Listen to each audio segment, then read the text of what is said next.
Cut பண்ணி போட்ட table orange ஸ்டெம்மில் இருந்து கொஞ்சம் கட்டிங்ஸ் மட்டும் எடுப்போம்னு பார்த்தேன். கட்டிங்ஸ் எடுத்துட்டு அதுலேருந்து செடிகள் வருதான்னு நம்ம செக் பண்ணி பார்க்கலாம்.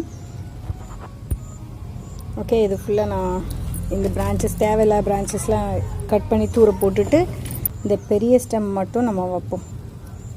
ஓகே, இந்த குட்டி குட்டி குச்சி எல்லாத்தையுமே கட் பண்ணிடுவோம். காஞ்சது எல்லாமே கட் பண்ணிவிட்டு காட்டுறேன்.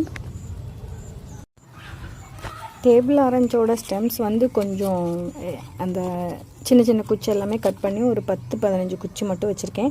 அதை கொஞ்சம் தண்ணியில் டிப் பண்ணியாச்சு. இவ்வளோ தான் வச்சுருக்கேன். அதை லைட்டாக ஸ்க்ராட்ச் பண்ணி எடுத்துக்கோங்க. இந்த மாதிரி அந்த பென்சில் சீவுற மாதிரி இது எல்லாத்துக்கும் தெரிஞ்சிருக்கும். இந்த மாதிரி ஒரு பென்சில் சீவுற மாதிரி சீவிட்டு வச்சுருக்கேன். இது வருமா இல்லையான்னு நமக்கு தெரியல. இது ஒரு ஜஸ்ட் ஒரு ட்ரை பண்ணுறோம், அவ்வளோதான். கட்டிங்ஸில் இது வருமானு. அப்போது ரூட்டிங் ஹார்மோன் வந்து யூஸ் பண்ணுறேன். கட்டிங் எய்டு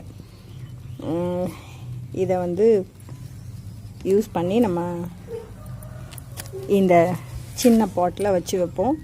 கொஞ்சம் இதை நனைச்சி விட்ருவோம். ஓகே, இந்த ரூட்டிங் ஹார்மோன் வந்து இந்த மாதிரி பவுட்ராக தான் இருக்கும். இப்போது இந்த குச்சி எல்லாத்தையும் எடுத்து இந்த ரூட்டிங் ஹார்மோனில் படுற மாதிரி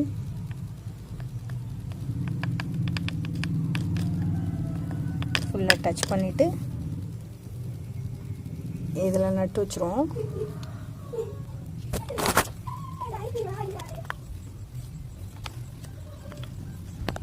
இப்போது இது ஃபுல்லாத்தையும் ரூட்டிங் ஹார்மோனில் டிப் பண்ணி எல்லாத்தையும் வச்சு விட்டாச்சு. இதில் க்ரோத் வருதா இல்லையான்னு நமக்கு தெரியல. வந்தால் கண்டிப்பாக உங்கள்கிட்ட ஷேர் பண்ணுறேன்.